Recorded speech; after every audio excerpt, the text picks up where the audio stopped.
Hello friends, आज हम पढ़ने जा रहे हैं accounting concepts. So first concept है गोइंग कंसर्न कॉन्सेप्ट। ये हमें क्या कहता है? Business will run for a indefinite period. मतलब बिजनेस हमारा एक लंबे समय तक चलते रहना चाहिए। इस हिसाब से हम अपना एक बिजनेस रन करते हैं।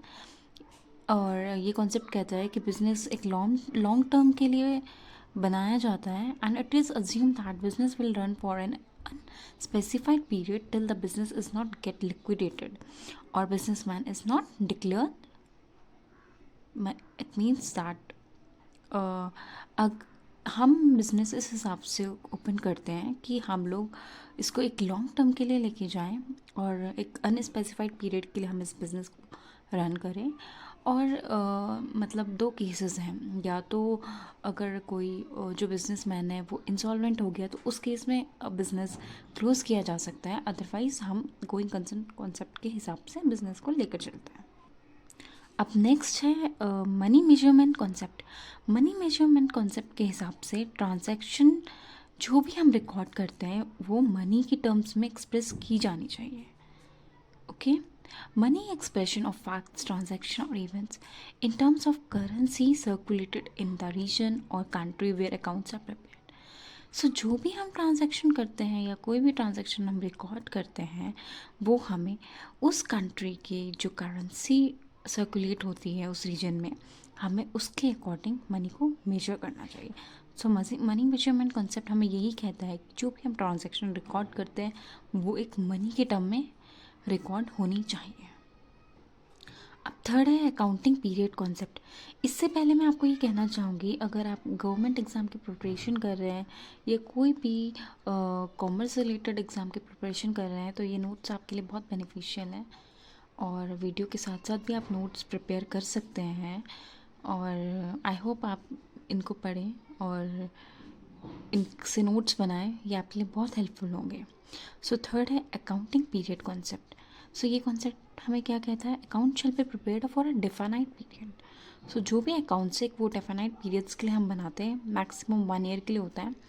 Concept useful for calculating profit and loss of a certain period. So क्या होता है, हमारा जो प्रॉफिट एंड लॉस है हम 1 ईयर का निकालते हैं मोस्टली। तो एक हमें ये कॉन्सेप्ट हमें कहना चाहता है कि हम एक सर्टन पीरियड का प्रॉफिट एंड लॉस हम निकाल सकते हैं। The statement prepared for less than 1 year which is called interim statement. So जो हम स्टेटमेंट प्रिपेयर करते हैं जो कि 1 ईयर से कम का होता है उसको हम इंटीरियम स्टेटमेंट कहते हैं। फोर्थ पर आते हैं। फोर्थ है हमारा cost concept. So only the cost on which goods और assets is purchased which will be recorded in account whether the market price is higher or lower than cost price. So हम क्या करते हैं? only the cost, हमने जिस पर goods या assets purchase करे हैं हम उसको रिकॉर्ड करते हैं, right? Cost concept applies on the assets which are purchased earlier so that every year the value of asset is revalued as per the depreciation. So ये हमें क्या कहना चाह रहे हैं? जो कॉस्ट कंसेप्ट हम किस पर अप्लाई करते हैं? जो एसेट्स हमने पहले खरीदी हैं जिससे कि हम वो अमाउंट, परचेज अमाउंट इसलिए रिकॉर्ड करते हैं जिससे कि हम हर साल डेप्रीसिएशन हम बना सकें। सो concept is main reason behind the concept of depreciation. So depreciation जो है ये कॉस्ट कॉन्सेप्ट उसके लिए बहुत इम्पॉर्टेंट है। Dual aspect concept. सो ये कॉन्सेप्ट क्या कहता है? This concept states that every transaction has to aspect, one is debit and the other one is credit. Both credit and debit वो इक्वल। सो दोनों जो चीज़ें हैं, जो डेबिट है और क्रेडिट साइड दोनों इक्वल होनी चाहिए। नेक्स्ट क्या कहता है ये? Due to this concept double accounting system. So हम कहते हैं ना कि हम डबल अकाउंटिंग सिस्टम फॉलो करते हैं, उसका main reason dual aspect concept ही है। Due to this concept accounting equation is balanced. So जो अकाउंटिंग इक्वेशन है वो इसी कॉन्सेप्ट की वजह से बैलेंस्ड रहती है। Due to this concept total और balance sheet for equal.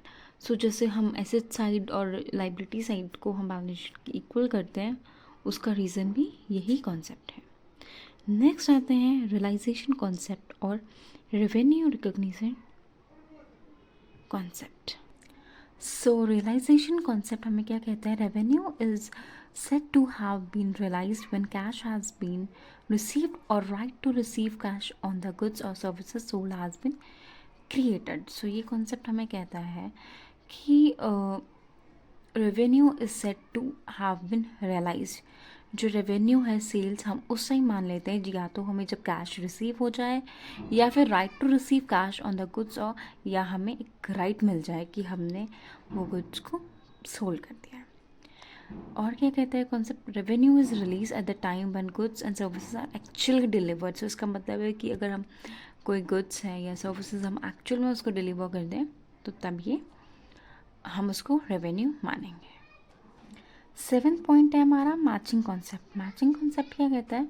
Revenue and expenses transactions includes in same accounting period to determine profit and loss. So इस कॉन्सेप्ट के according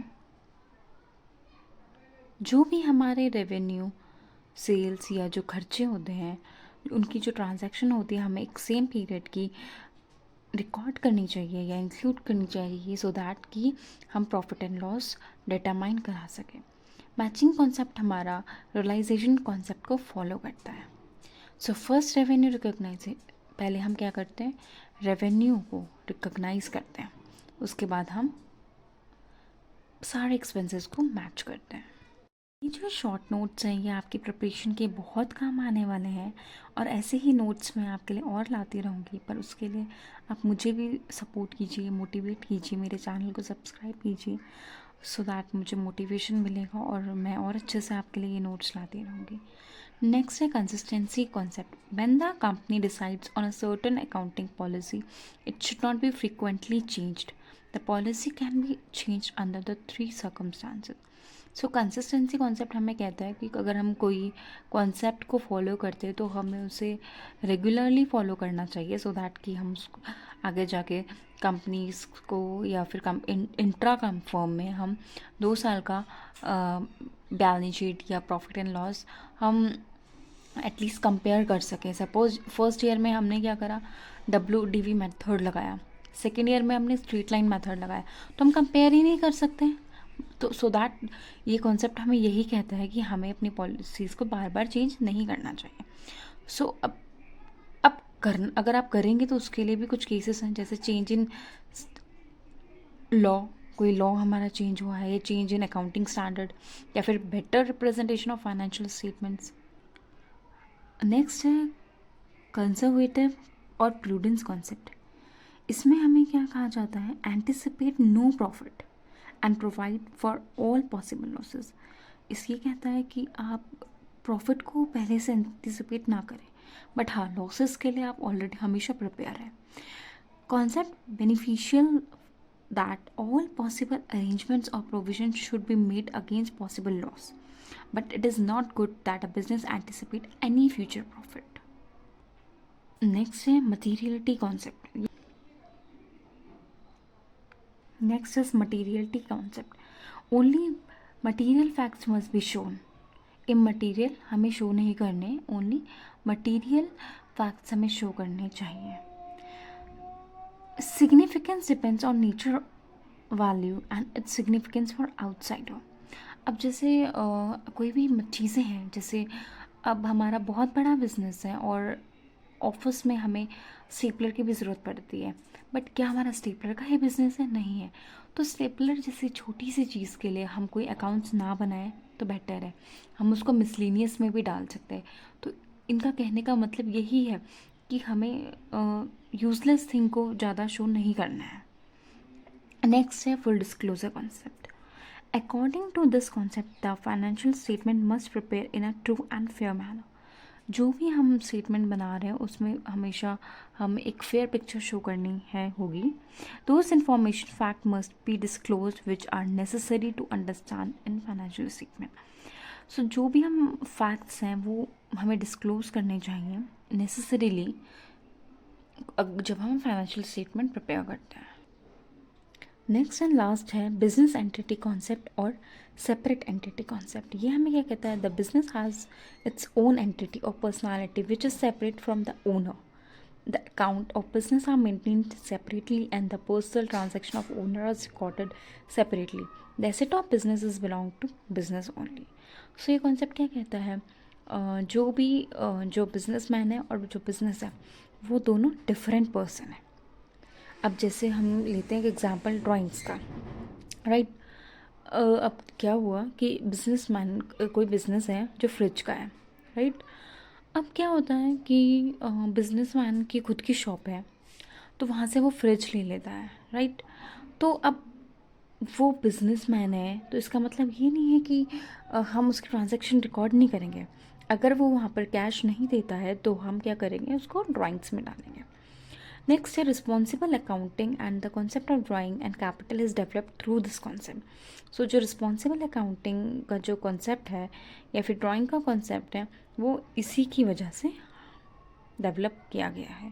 thank you guys, please support me and I hope आपको ये notes अच्छे लगे हों, आपके लिए helpful होंगे. मैं अपना 100% देने की कोशिश करती हूँ. आगे मैं और इम्प्रूव होंगी. आई होप आपको मेरी वीडियो अच्छी लगी होगी. Thank you so much. Thanks for watching.